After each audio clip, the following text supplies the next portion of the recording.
Bonjour à tous et à toutes, j'ai le plaisir de te retrouver pour ce nouveau podcast où je voulais te parler de mon père qui a fait beaucoup de voyages si tu veux.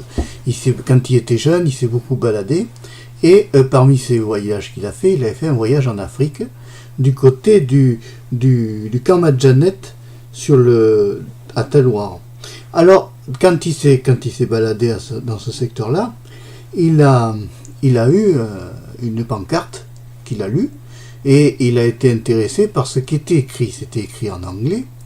Et le message donnait un code de vie. Tu sais qu'à l'époque, dans les petites bourgades, il y avait comme ça des petits codes de vie, des petits messages qui étaient donnés aux gens pour les aider à vivre mieux, les aider à avoir un équilibre mental, les aider à faire en sorte que leur passé et leur présent se passent beaucoup mieux que maintenant. Maintenant, on n'a plus de code de vie, si tu veux.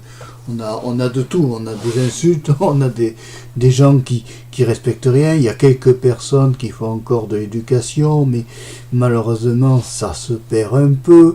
De nos jours, les codes de vie ont changé. C'est-à-dire que maintenant, on est tous, si tu veux, dématérialisés. On est tous pris par nos ordinateurs, nos choses comme ça. Et si tu veux, le problème du code de vie, c'est que à l'époque, on n'avait pas l'ordinateur. Donc les gens faisaient des écriteaux. Et ces écriteaux étaient lisibles pour tout le monde. Donc ce jour-là, mon père donc était à Talouar, sur le lac d'Annecy. En 1956, donc déjà tu vois à l'époque, en 56, quelqu'un qui voyage c'était déjà pas mal, parce que maintenant c'est devenu commun, mais déjà à l'époque faire un voyage c'était quand même assez exceptionnel, parce que tout le monde n'avait pas à l'époque les moyens de voyager, tout le monde n'avait pas aussi le moyen de faire des grands voyages ou des grands départs.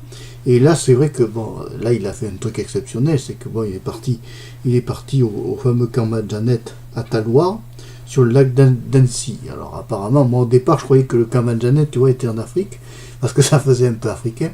Et finalement, non, c'est plutôt à Annecy. Et alors, donc, il se balade et il découvre un message sur un écriteau, écrit sur un arbre, tu sais, par un auteur, donc qui doit maintenant malheureusement être décédé, parce que vu que ça se passe en 56, tu vois, l'auteur il doit plus être bien vivant maintenant. Et donc donc c'était écrit en anglais, et comme lui il connaît très très bien l'anglais, qu'il peut le traduire parce qu'il a été éduqué par une anglaise, par une gouvernante anglaise, donc automatiquement l'anglaise lui a appris l'anglais, c'est logique. Et donc il a traduit ce code de vie que je vais te lire maintenant. Alors il faut le prendre au présent comme au passé, parce que on sera toujours soumis à respecter des codes de vie, et puis ça donne une base, si tu veux. Ce code de vie là que j'ai lu, il est un peu poétisé, mais il donne une base au niveau des personnes. Si tu veux, ça donne une base quand même. Il est important de nos jours que nous ayons encore des bases, parce que nous perdons nos valeurs. Alors à l'époque, il disait comme ça: pensée pure, car les pensées reflètent l'homme. Parole pure, car les mots révèlent l'esprit de l'homme. Habitude saine, car le corps est l'enveloppe de l'âme.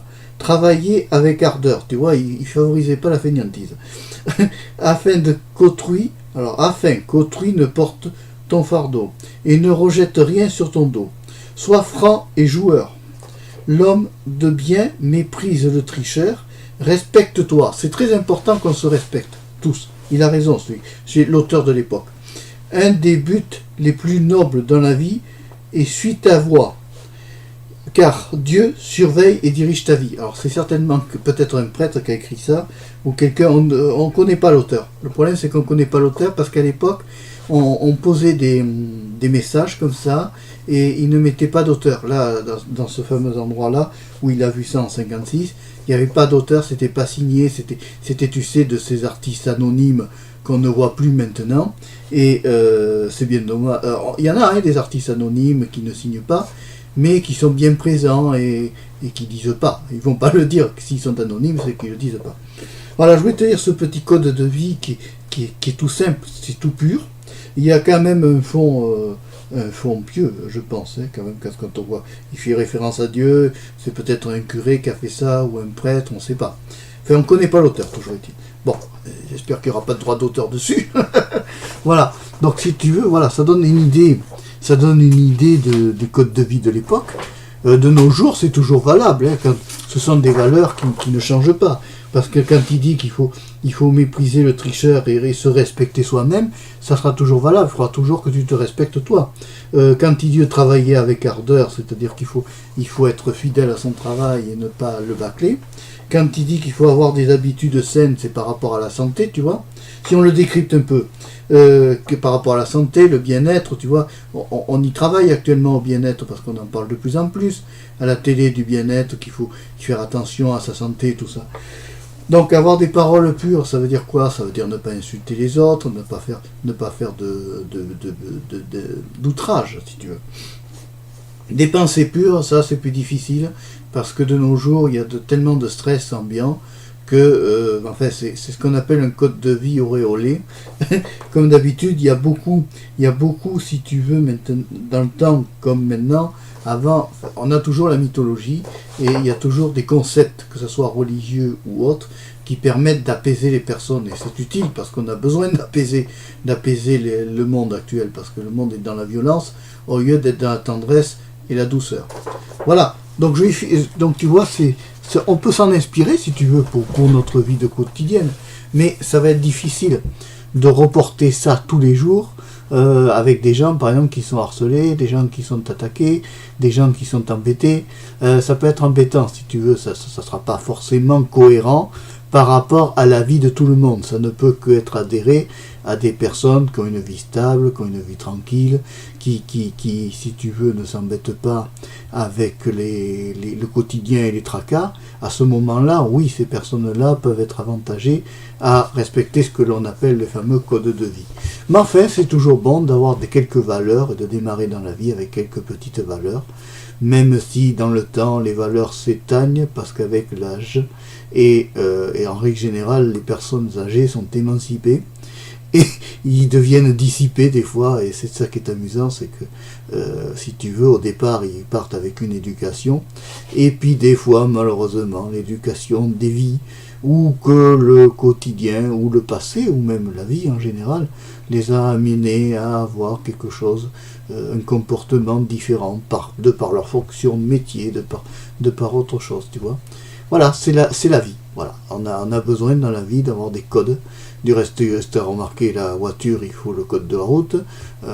Les lois, ce sont les codes de loi. Donc ça a toujours existé, ça existera toujours, ça sera toujours éternellement pareil. Et c'est ça qui va nous faire que nous vivons. Et ça sera toujours reproduit par les prochains. Et la vie est un éternel recommencement. Mais le tout, c'est que tout le monde soit fait dans le respect et dans la gentillesse et dans la tendresse. Allez, je te dis au revoir pour un prochain podcast. N'hésite pas à t'abonner à la chaîne Marc Péchaud 3 sur YouTube. Et puis n'hésite pas à t'abonner aussi sur SoundCloud, puisque c'est là que tu écoutes le podcast audio. Et sur ma chaîne SoundCloud. Au revoir, à bientôt. Et merci d'avoir suivi ce podcast jusqu'au bout. Bye bye.